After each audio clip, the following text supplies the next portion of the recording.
Generalnie każdy sobie tylko żartuje, że stracisz włosy, nikt nie ma nic złego na myśli, no ale jednak jakieś tam komentarze są. Jednak u mnie to akurat bardziej chodzi o to, że za pół roku biorę ślub, tak więc to jest taka ostatnia już szansa na to, żebym mógł dokonać przeszczepu, żeby włosy urosły i żebym już w tym dniu wyglądał dużo lepiej niż wyglądam teraz. W mojej sytuacji to cała sprawa z tworzeniem się zakoli zaczęła się w zasadzie około 2 lat temu, jednak ostatnie miesiące to było bardzo intensywne nasilanie się tego procederu całego. Włosy zaczęły mi wypadać dosłownie z tygodnia na tydzień coraz bardziej. Ja na przykład nie znam nikogo, kto wcześniej dokonał przeszczepu. Ja jestem sam, kiedy zainteresowałem się tym tematem, kiedy rozmawiałem ze znajomymi, kiedy im o tym powiedziałem, to wszyscy byli też tak zaskoczeni, że dlaczego przeszczep? Przecież to jest normalne, że mężczyzna traci włosy z pewnym czasem. Kiedy mężczyzna chce coś z sobą zrobić, to jest takie, no po co?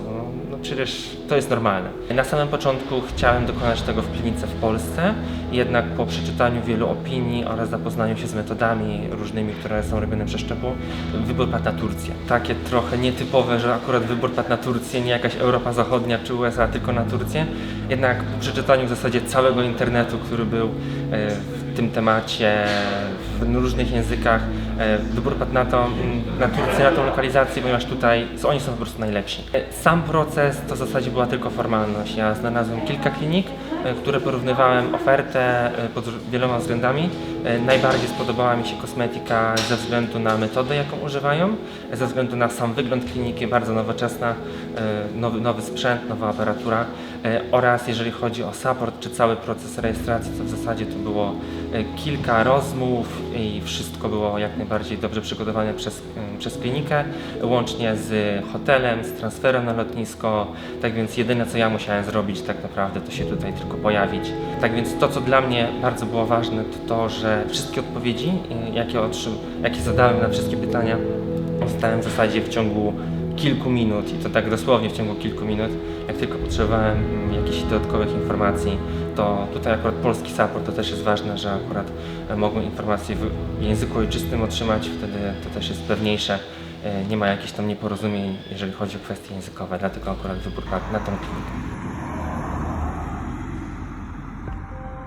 Tak więc pojechaliśmy tam od samego rana, o 7 godziny już był transport zorganizowany z hotelu do kliniki.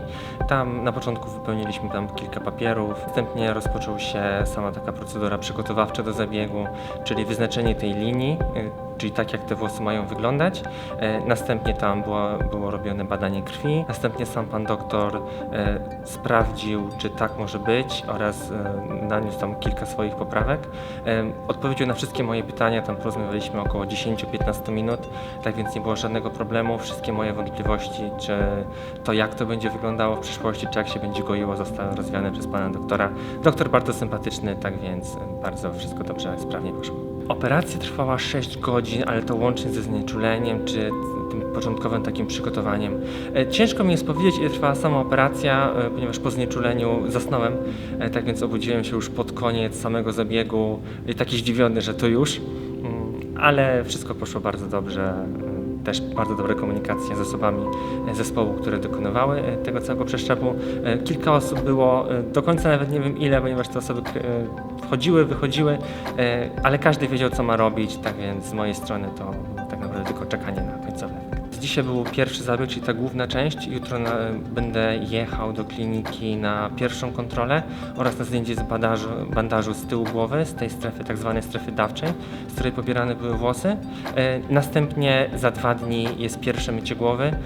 Tych myć ogólnie ma być 7, ale pierwsze jest robione w klinice, tak żebym zobaczył jak to ma wyglądać, bo to nie jest już takie normalne mycie, jak normalnie przed zabiegiem człowiek myje głowę, to już trzeba używać specjalnych medykamentów, tak więc to wszystko musi zostać pokazane. Dostajemy od kliniki, nawet mam tutaj kilka swoich rzeczy, które otrzymałem pierwszą taką dawkę, łącznie z instrukcją, instrukcje w kilku językach, tak więc można sobie bez problemu to przeczytać. Lekarstwa oraz pierwszy spray, którym należy tą strefę przeszczepioną sobie psikać głowę, a taki tak zwany aftercare pakiet dostanę już jutro.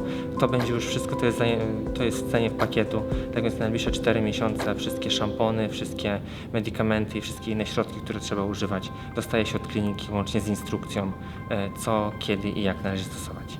Opieka jest tak naprawdę 24 godziny na dobę, gdybym cokolwiek potrzebował, gdyby coś mi się działo, tak mogę skontaktować się na bardzo wiele sposobów, czy przez Facebooka, czy przez WhatsAppa, czy przez maila, czy telefonicznie z kliniką. Wtedy wszystkie informacje otrzymam, co powinienem zrobić na dalszym etapie. Także jeżeli chodzi o samą taką opiekę już pooperacyjną, to tak formalnie powinienem wysyłać swoje zdjęcia co jakiś czas, co 7 dni, co 3 miesiące lub co 6 miesięcy, tak żeby doktor mógł zobaczyć, jak to się wszystko goi. Oczywiście jeżeli zajdzie taka potrzeba, że sam zauważę, że pomiędzy tym czasem, w tym okresie, w którym to się powinno wszystko goić, coś jest nie tak jak bym chciał lub nie tak jak powinno, to również mogę się skontaktować z kliniką. Czułem się bardzo dobrze, wszystkie pytania oraz wszystkie informacje, a nawet więcej informacji niż bym potrzebował, utrzymałem bez najmniejszego problemu, tak więc teraz jedynie czekam na cały proces leczenia oraz końcowego efektu, jaki osiągnę za kilka miesięcy po przeszczepie tych włosów. I na wesele.